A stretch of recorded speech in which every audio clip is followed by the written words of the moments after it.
मैं Aman Kumar Mishra, Bhimrao Ambedkar Bihar university Muzaffarpur commerce and management department का scholar हूँ और मेरे लिए बहुत ही गौरव का विषय है कि मुझे सर को आप सबकी ओर से धन्यवाद देने का मौका मिला है।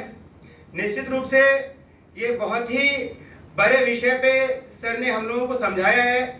रिसर्च को लेके जो विषय है वो किताबों में है, लेकिन व्यवहारिक रूप से किस तरीके से हम उसे अपने जीवन में उतारे, इसको लेकर सर ने जो चर्चा की है, निश्चित रूप से ये हमारे लिए काफी महत्वपूर्ण है और हमें आने वाले समय में अपने अपने शोध कार्यों में इसकी झलक देखने को मिलेगी। हम लोग निश्चित रूप से इससे लाभान्वित होंगे।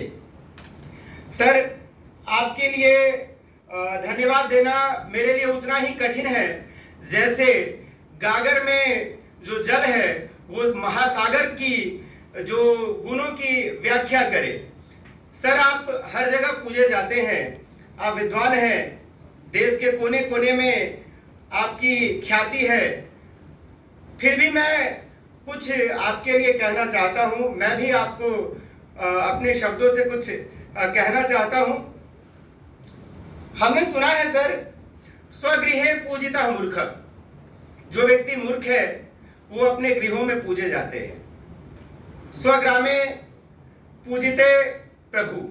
जो प्रभु है, जो उस ग्राम का प्रधान है, वो अपने ग्राम में पूजे जाते हैं। फिर हमने ये भी सुना है कि स्वराज्ये पूजिते नृपः, यानी जो राजा है वो अपने राज्य में पूजे जाते हैं।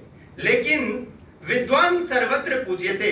तो सर, आप विद्वान हैं और हमें आपको पूजने का मौका मिला है, ये मेरे लिए निश्चित रूप से बहुत बड़ा गौरव का विषय है। सर, आपने जो समझाया है इसमें मैं जहां तक समझा हूं, बाकी भी इसी रूप में इस चीज को समझे हैं। इंडियन नॉलेज सिस्टम पे आज हर जगह बात होता है और सर मैं आपको बता दूं कि मैं विद्यापति, कालिदास और रामधारी सिंह दिनकर जी के भूमि से आता हूं। मैं मिथिलांचल से हूं और इंडियन नॉलेज सिस्टम में हमारे यहाँ की जो ज्ञान परंपरा है, मंडन मिश्र और बहुत सारे विद्वान रहे हैं, उनकी विदुषी पत्नी भारती शंकराचार्य जी के साथ शास्त्रार्थ का चर्चा जो है पूरे देश विदेश में जो है ये फैला हुआ है कि किस तरीके से शास्त्रार्थ हुआ। तो आपने जो इंडियन नॉलेज सिस्टम के बारे में हमें बताया है, मैं इन सभी छात्रों की तरफ से, या मेरा ये कहिए कि प्रश्न है कि इंडियन नॉलेज सिस्टम में बहुत सारी पुस्तकें हैं। हम लोग सर कंफ्यूज है कि कौन सी पुस्तक हम शोधार्थियों को पढ़ना चाहिए। भगवत गीता के अलावा सर कोई पुस्तक अगर ऐसा है जो हम छात्रों के लिए महत्वपूर्ण है तो बताइएगा, क्योंकि भगवत गीता तो सभी लोग कहते हैं। इसके अलावा अगर कोई पुस्तक है, क्योंकि पुस्तकें तो बहुत है सर, ये मेरी क्वेरी है सबकी ओर से। अभी जो लेटेस्ट बुक आई है, अब इधर काफी लोगों ने लिखा भी है, काम भी चल रहा है। ये जो आपका गौतम बुद्ध विश्वविद्यालय यहाँ नोएडा वाला है, उसमें प्रोफेसर थे, हमारे वाइस चांसलर थे भगवती शर्मा जी। उनकी लेटेस्ट बुक आई है भारतीय ज्ञान परंपरा को लेकर के, काल रही भारतीय ज्ञान, इसे सब उसका है और उसका बाइलिंगुअल भी हो गया है। तो तमाम सारी चीज़ों का उपयोग कई देश की सारी भाषाओं में हो रहा है। एक बड़ी बात ये हो रही है, देखिए शिफ्टिंग फेज में हम लोग हैं। उस शिफ्टिंग फेज में क्या है, सरकार के स्तर पर प्रत्येक पुस्तक का देश की सारी भाषाओं में अनुवाद हो रहा है। जैसे कोई अगर हमारा नॉर्थ ईस्ट का बच्चा है, असमिया जानता है, उसको भाषा का संकट न रहे, असमिया में ही उसको पुस्तक मिल जाए। तमिल का है, तमिल में ही पुस्तक मिल जाए। ये प्रयास भारत सरकार की ओर से चल रहा है। हम लोग भी इतिहास में प्रयास कर रहे हैं कि सारे विषयों में केवल एक ऑप्शन न रहे कि हिंदी अंग्रेजी, हिंदी अंग्रेजी, हिंदी अंग्रेजी, बल्कि मराठी है तो मराठी में जो उत्कृष्ट साहित्य है वो भी उसके पाठ्यक्रम में रहे, ताकि उनसे भी वो अपनी पढ़ाई पूरी कर सके। वो ले देकर जो लक्ष्य सबका तो एक ही है। तो बहुत सारी पुस्तक उस बिब्लियोग्राफी भी दिया हुआ है, आप देखेंगे तो आपको मिल जाएगा उसमें, और भी हम बता देंगे आप लोगों को। बहुत बहुत धन्यवाद सर। आपने जो हमें बताया है उसमें मैं एक चीज और बता देना चाहता हूँ। कार्यदायी भारतीय परंपरा। हाँ। अगर मेरे उस पर होगी डाउनलोड पर तो हम आपको भेज देंगे, तो आप सबको भेज दीजिएगा। हाँ, पूरा दे दिया।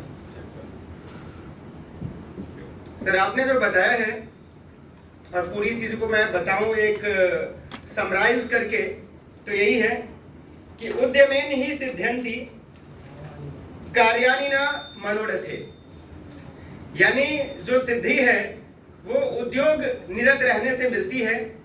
केवल आप अपना ड्रीमिंग से सक्सेस अचीव नहीं कर सकते हैं।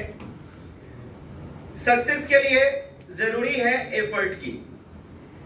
ना ही सुप्तस्य सिंहस्य प्रविशन्ति मुखे मृगे, यानी एक सोए हुए सिंह के मुख में मृग जिस भांति नहीं जाता है, ठीक उसी प्रकार से किसी भी शोधार्थी के लिए योग निरत होना, कर्तव्य पथ पे हमेशा डटा होना जरूरी है। तो यही आपने जो समझाया है उस दोनों सेशन का समराइज था। और इन्हीं वाणियों के साथ मैं सर आपको फिर से एक बार कोटि कोटि धन्यवाद देते हुए, और साथ में मैं हमारी एक और साथी है निकिता वर्मा, उनको भी मैं बहुत बहुत धन्यवाद देता हूं कि उनके बदले मुझे यहाँ बोलने का मौका मिला है। और सर के चरणों में मेरा कोटि कोटि नमन सर, धन्यवाद। और इसके साथ ही बीएस गुप्ता सर को भी धन्यवाद, उन्होंने हमें बुलाया है और आपको सुनने का मौका सर के माध्यम से ही मिला है। अगर सर ना बुलाए होते तो हम ये जो अमृत रूपी ज्ञान आपने बांटा है उससे आज हम लोग ये नहाए ना होते। धन्यवाद सर।